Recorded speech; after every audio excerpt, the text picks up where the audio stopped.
Boa tarde, pessoal.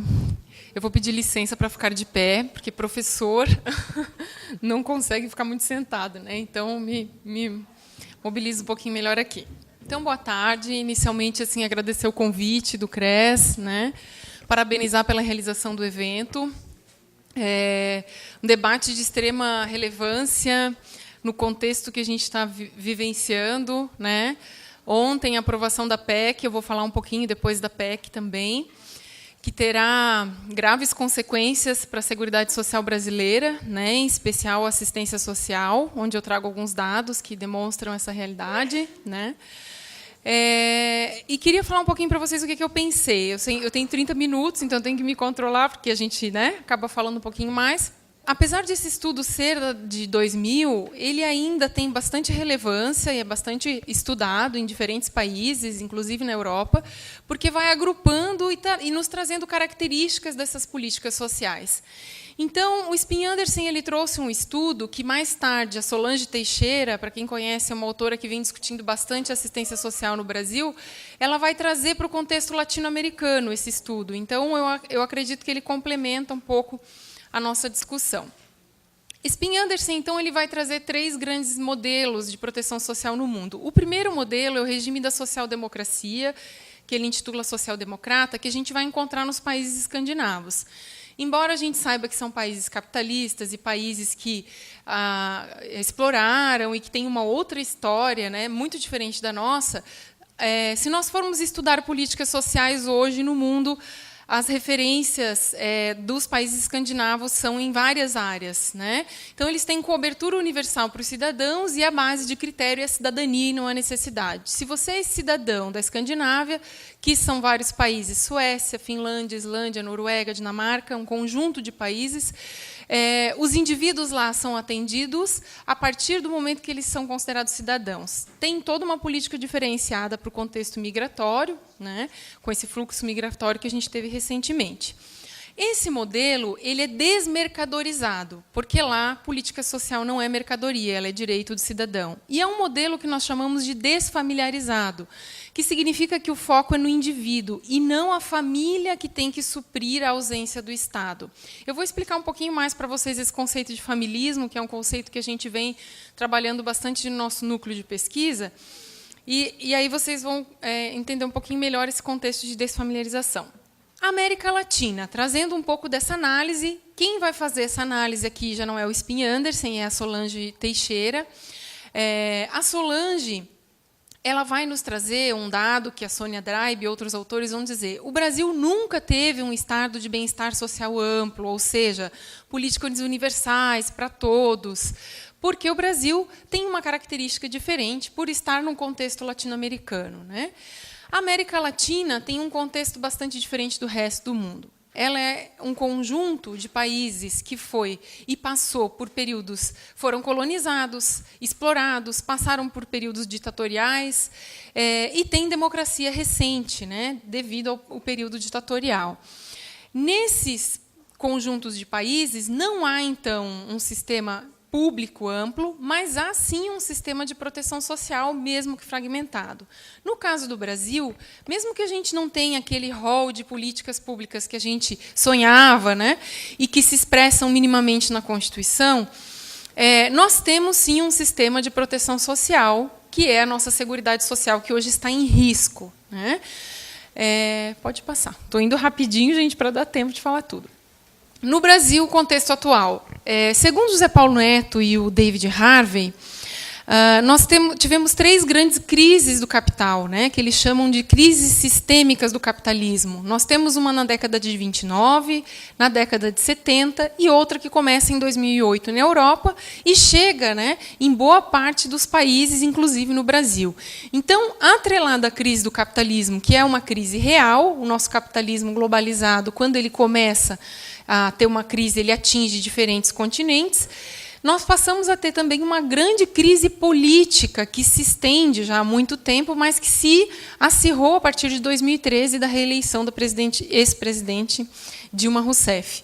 Uma crise ético-política, visivelmente perceptível, aliás, né, com relação a todos os casos que a gente vem assistindo de corrupção e de desvios de verbas públicas. E, como consequência, nós temos aí uma agenda política que vem da década de 90, que é uma agenda política liberal, ou neoliberal, como alguns autores denominam. Governos Lula e Dilma tentaram fazer uma nova forma de governança, que a gente intitula de neodesenvolvimentismo. Por quê? Porque eles investem, sim, em políticas públicas, investem num sistema público de assistência social, mas não rompem com aquela lógica que já vinha da década de 90 de redução do aparelho do Estado.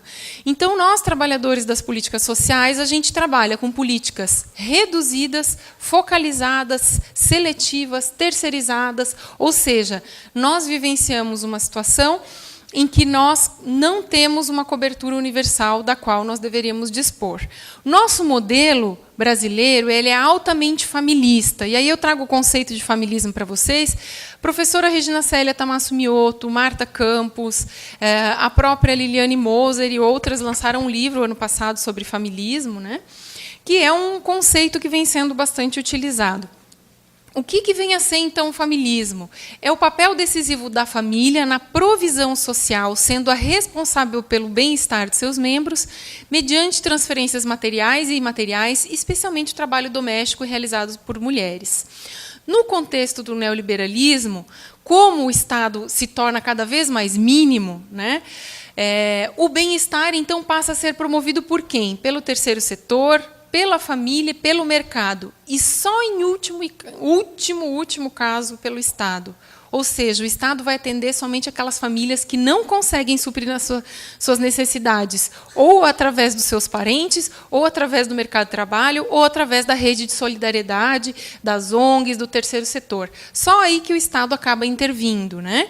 Então, nós temos um modelo neofamiliarista que considera a família como uma unidade econômica e política de resolução de problemas.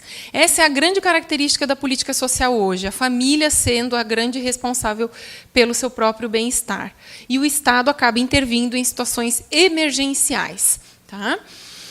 Dito tudo isso, gente, por que eu falo todo esse contexto? Para a gente entender que, dentro de um sistema onde a família é acionada o tempo inteiro para cumprir com funções que deveriam ser do Estado, nós criamos, e a partir de uma luta intensa da década de 80, uma Constituição Federal que ela não representa o interesse da classe trabalhadora, porque se representasse ela seria muito mais ampla, o nosso sistema seria muito maior.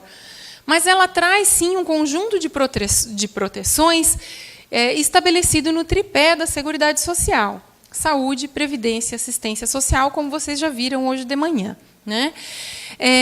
Esse conjunto de políticas que foi aprovada na Constituição, elas constituem direitos sociais que visam a proteção social das pessoas.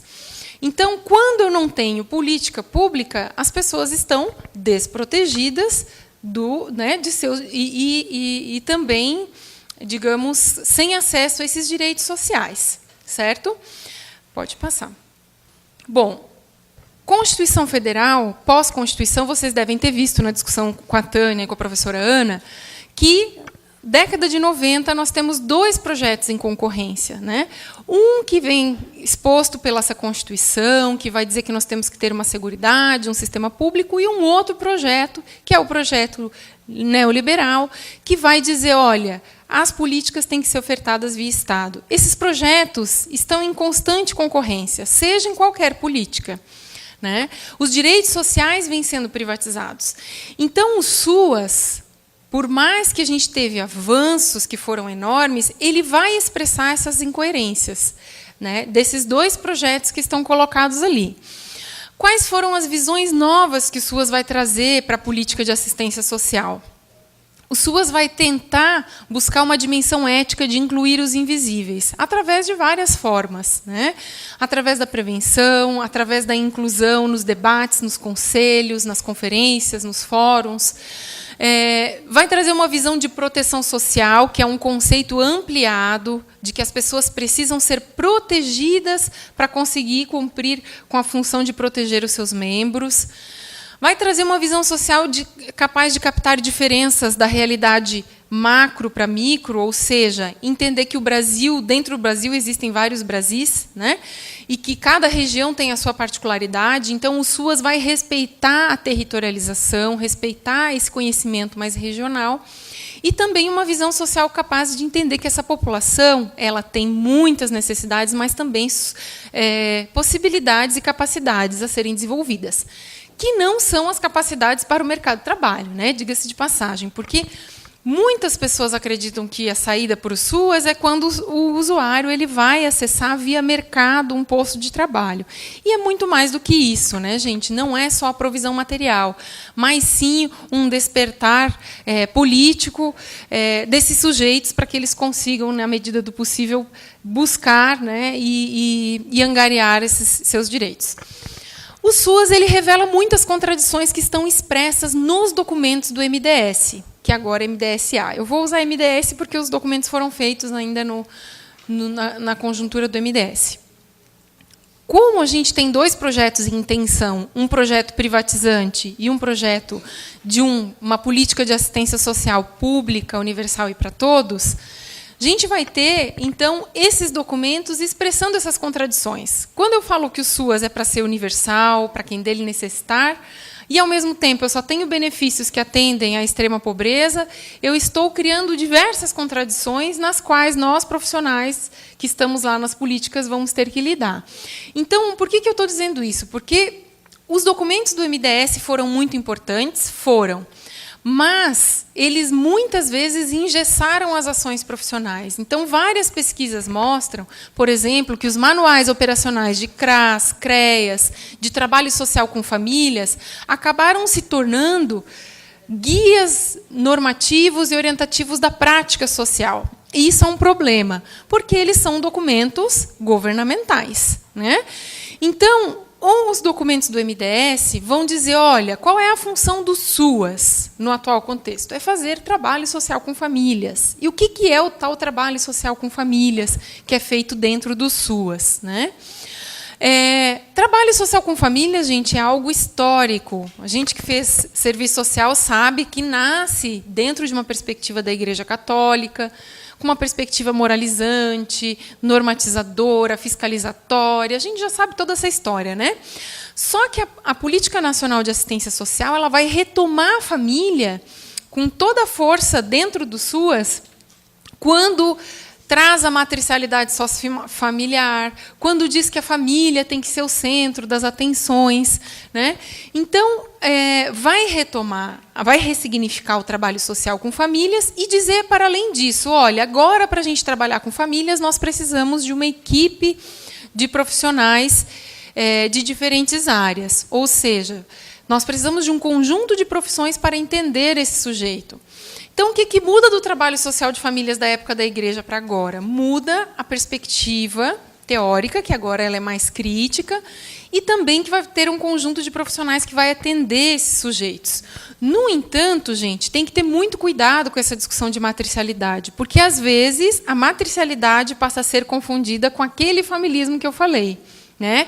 No sentido de ver a família como a solução dos problemas. Então, ao invés de o Estado apoiar essa família, ele vai lá e pune mais uma vez essa família. Vou dar um exemplo de uma pesquisa que a gente está desenvolvendo agora, que se chama judicialização às avessas. Quando a gente tem que acessar o judiciário na política pública, deveria ser para quê? Para acionar enfim, a justiça para processar o Estado quando ele não der conta de cumprir com as suas funções. Mas, geralmente, o Estado aciona as suas medidas para punir uma família que deixa a criança em casa se não tem vaga na creche, né? Aciona o Estado para tirar a criança quando ela tem alguma situação de vulnerabilidade para encaminhar para adoção. Ou seja, a justiça ela funciona muito mais para penalizar do que para cobrar do próprio Estado as suas funções. Então, a família brasileira ela é sobrecarregada de funções e ainda não conta com um aparelho, um reforço estatal, né?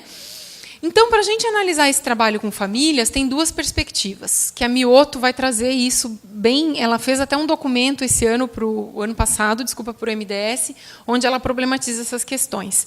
Nós podemos perceber o trabalho que a gente realiza com as famílias do ponto de vista da política de assistência social, e aí eu pego os manuais, eu leio e traduzo, faço o grupo, faço tudo que o manual está me dizendo, ou eu vou entender que o trabalho social com famílias é aquele que faz parte do nosso projeto ético-político, que está expresso na nossa construção. Por que eu estou dizendo isso, gente? Porque com essa história do trabalho interdisciplinar, todo mundo ficou confuso, ficou achando assim, bom, mas o que eu vou fazer agora? O que o assistente social faz? O que o psicólogo faz? Como é que a gente divide tarefas? E, às vezes, nessa discussão do trabalho inter, a gente esquece da importância do disciplinar, ou seja, da minha formação, da minha base teórica, ética, política. Então, o trabalho com famílias, essa ação que a gente realiza com as famílias, ele tem que trazer a perspectiva da minha formação e não a perspectiva do MDS, porque o MDS e o MDSA agora faz parte, né, as cartilhas fazem parte de uma estratégia de governo e que nem sempre vão responder ao que o meu projeto ético-político está trazendo. Então, eu sempre falo, quando a gente vai discutir trabalho interdisciplinar, todos os profissionais têm que trazer a sua orientação ética, técnica, teórica e metodológica da sua formação. E quando a gente vai trabalhar interdisciplinarmente, nós temos que construir estratégias de ação conjuntas. Não significa que nós vamos todos falar a mesma língua, porque aí a gente acha que o trabalho interdisciplinar é assim, ó, eu tenho que entender o que o psicólogo faz, o psicólogo tem que entender o que o assistente social faz, e a gente briga porque a gente não concorda com nada. Mas é difícil concordar mesmo. E a gente não está aqui para dizer que nós temos que ter uma única teoria. Nós temos que ter, sim, uma única condução ético-política, que tem que ser a defesa e a garantia dos direitos desse usuário. Nós temos que ter, sim, plano de ação que vai ser construído a partir de um debate dessa equipe interdisciplinar. Mas não significa que a gente vai sempre concordar com as linhas teóricas, né? Agora, a visão ético-política, o lugar que eu quero chegar e o que eu quero para o meu usuário, para o SUAS, é o que a gente tem que levar em consideração, né? Então, o trabalho social com família, ele vai se desenvolver através de um conjunto de ações, mas eu tenho que fazer opções de como realizá-lo, né? E a mudança ela não vem através dos documentos oficiais, ela vem através da contra-hegemonia. Ou seja, nesse momento em que a gente quer construir um trabalho social com famílias, se a gente simplesmente executar o que o governo nos manda, a gente não vai conseguir fazer nada, né? Então, é o contrário. A gente tem que fazer o que a gente se propôs e se formou para estar realizando. Bom, dentro disso, o trabalho social com famílias e a atuação profissional, ela pode, né? E aqui é só uma perspectiva. Ele deve ser realizado através de 3 eixos fundamentais, né? O planejamento, que tem que ser um planejamento da ação profissional, ou seja, minha enquanto assistente social e enquanto equipe. Um planejamento do serviço, né? Que aí é um planejamento maior. O eixo sociopolítico, que envolve toda a parte de mobilização, organização comunitária, toda a parte política organizativa da categoria, dos trabalhadores, que é um pouquinho da fala, né, que a gente vai ter depois, e um outro eixo que é o prático interventivo. Não tem como a gente atuar em política de assistência social sem ter o prático interventivo, atender a família, repassar o benefício emergencial, fazer orientação e encaminhamento. Isso é necessário, faz parte do nosso cotidiano. Mas, para além do prático interventivo, desse do dia a dia, eu preciso pensar em planejar as ações, individual e coletivamente, e eu preciso pensar no eixo sociopolítico, sim. Tanto que, se não fosse isso, né, a categoria profissional não teria tantos ganhos. Então, o eixo sociopolítico, a organização dos trabalhadores, a organização das categorias é fundamental também dentro do trabalho social com famílias. Não dá para a gente separar um eixo do outro, né? Outra questão que o SUAS vai trazer muito importante, gente, são as concepções de intersetorialidade, integralidade e interdisciplinaridade. Não tem como a gente trabalhar com um isoladamente do outro, né? A intersetorialidade é algo que a gente poderia aqui fazer uma discussão enorme, né? No Brasil, a gente tem poucas ações intersetoriais, embora todas as políticas tragam nos seus documentos oficiais que a intersetorialidade tem que ser realizada. O que a gente consegue fazer é um trabalho de articulação de rede, mas a atuação intersetorial é muito difícil fazer. Por quê? Porque a intersetorialidade ela deve nascer desde o planejamento até uma execução de uma ação. Então, políticas pensadas de forma conjuntas, elaboradas, né? E isso é realmente muito difícil de fazer. E, por mais que os municípios tenham tentado, a gente sempre fala, tem duas formas, né? Ou o município vai conseguir fazer essa articulação intersetorial através dos próprios trabalhadores e depois sensibilizar o gestor, ou isso vai fazer parte de um plano de governo. É muito mais fácil os trabalhadores conseguirem fazer esse movimento. A integralidade, que é reconhecer que o sujeito é integral, né, que ele traz suas necessidades, assim como a saúde vem discutindo já a integralidade. Então, é entender que o sujeito é integral e que ele precisa, sim, de diferentes profissionais para compreendê-lo, para atuar nessa perspectiva. E a interdisciplinaridade, como eu falei, que é uma atuação pautada no pluralismo, ou seja, diferentes correntes teóricas, diferentes profissões, que vão ter uma direção ético-política comum. Eu gosto muito do Eduardo Mourão Vasconcelos, ele é psicólogo, mas ele dá aula no serviço social também.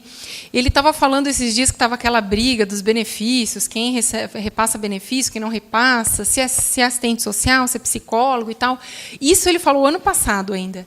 Ele disse, gente, nós estamos tão preocupados em quem vai fazer o quê, que a gente esquece de lutar pelos SUAS, pelo sistema público de qualidade.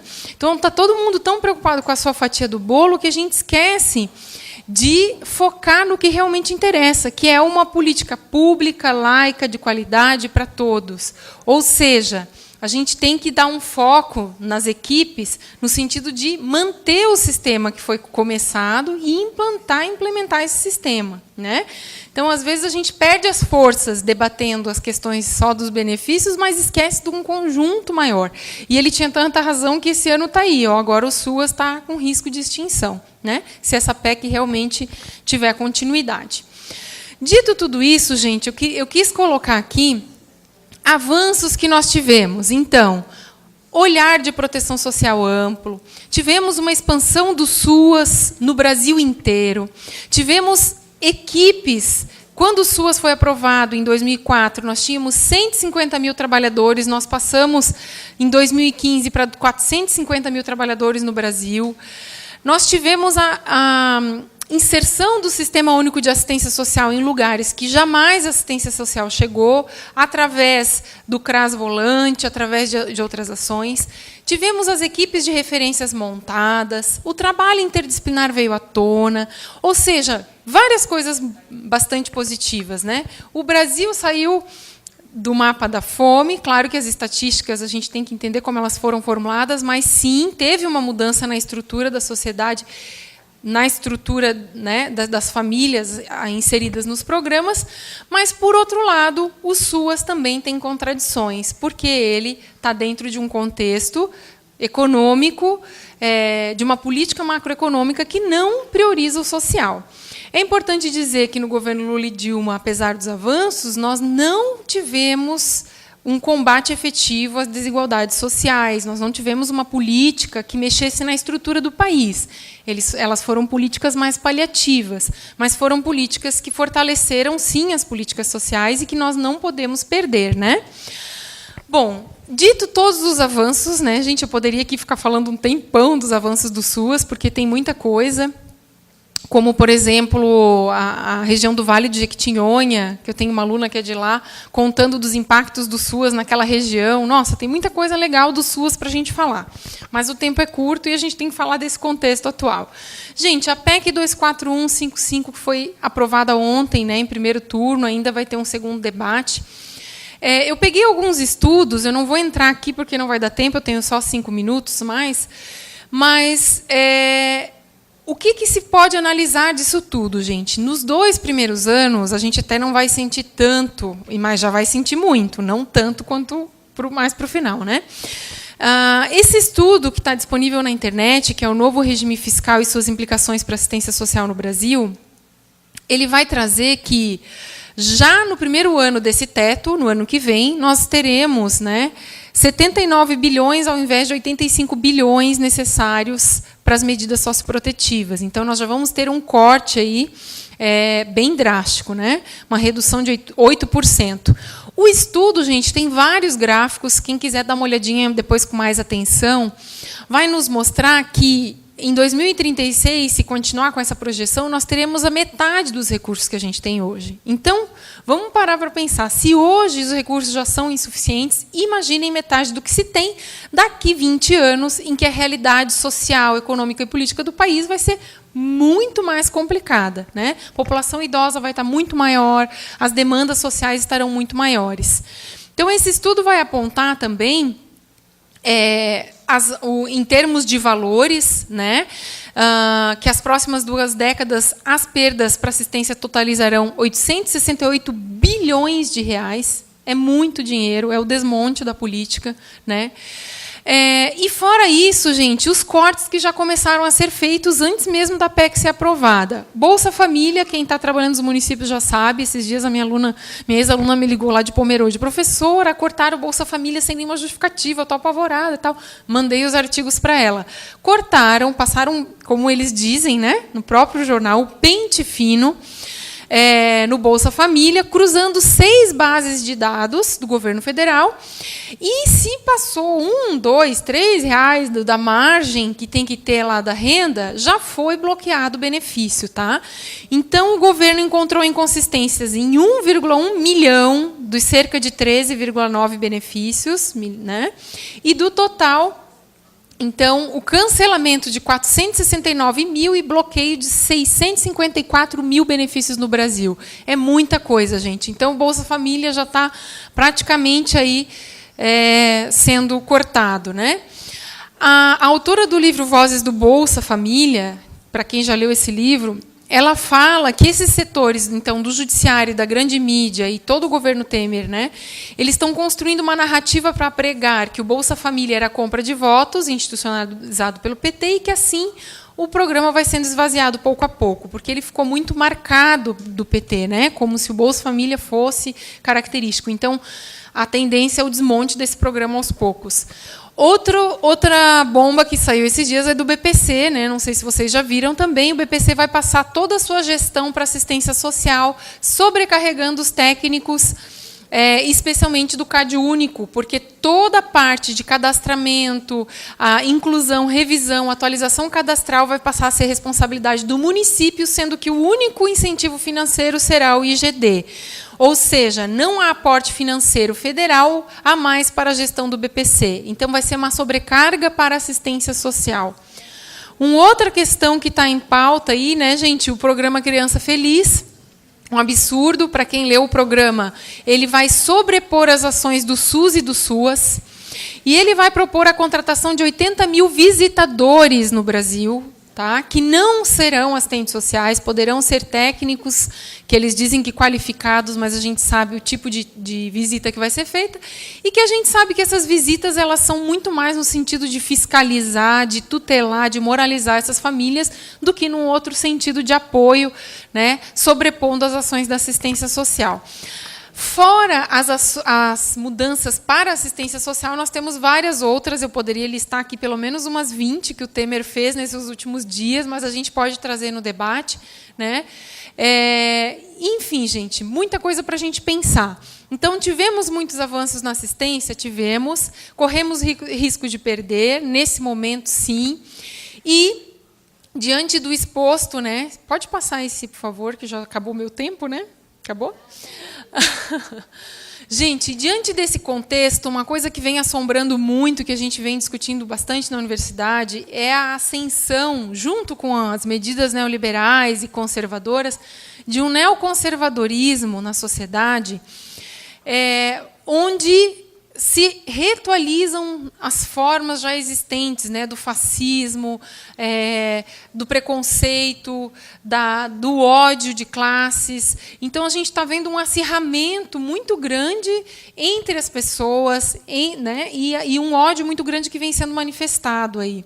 O serviço social ele tem uma história de engajamento nas lutas democráticas, né, e por isso o enfrentamento dessas novas manifestações são enormes. O serviço social sempre esteve presente, inclusive, né, lá na Carta de Maceió, em 2000, quando ele aprova e diz, olha, nós apoiamos a Seguridade Social Pública de qualidade para todos. Então, o serviço social tem uma luta histórica junto à Previdência Social, à Seguridade Social, né? Então, outra questão que vem acontecendo dentro do próprio serviço social, né, gente? Nós temos uma página nova no Facebook, não sei se vocês já sabem, que é o Serviço Social, como é que é? Libertário, né? Que é uma página em que quer acabar com a doutrinação no serviço social, né? Das teorias críticas, enfim. E vem um grupo de assistentes sociais aí que retomam práticas bastante conservadoras e neoconservadoras e que tem apoiado essa direita que está aí, tá, gente? Então, assim, dentro da própria categoria, nós temos que agora retomar os nossos valores ético-políticos tão duramente construídos e conquistados, né? Então, para fechar minha fala, só volta anterior, né? É importante que dentro de tudo que a gente falou, a gente consiga resgatar os nossos valores, entender que nós somos uma profissão que tem que estar do lado da classe trabalhadora e não do lado do Estado e das elites dominantes, né? Porque, senão, a gente vai esvaziar toda a discussão de direitos sociais e a gente vai apoiar um governo que, de maneira alguma, olha para as classes trabalhadoras. Então, o momento é de muito desafio. Eu acho que agora, nesse segundo momento, a gente vai pensar um pouquinho mais a questão político-organizativa dos trabalhadores, né? Enfim, gente, desculpa a correria, porque realmente eu preparei uma fala um pouquinho maior, mas a gente pode retomar alguns pontos no debate, tá bom? Obrigada, agradeço a atenção.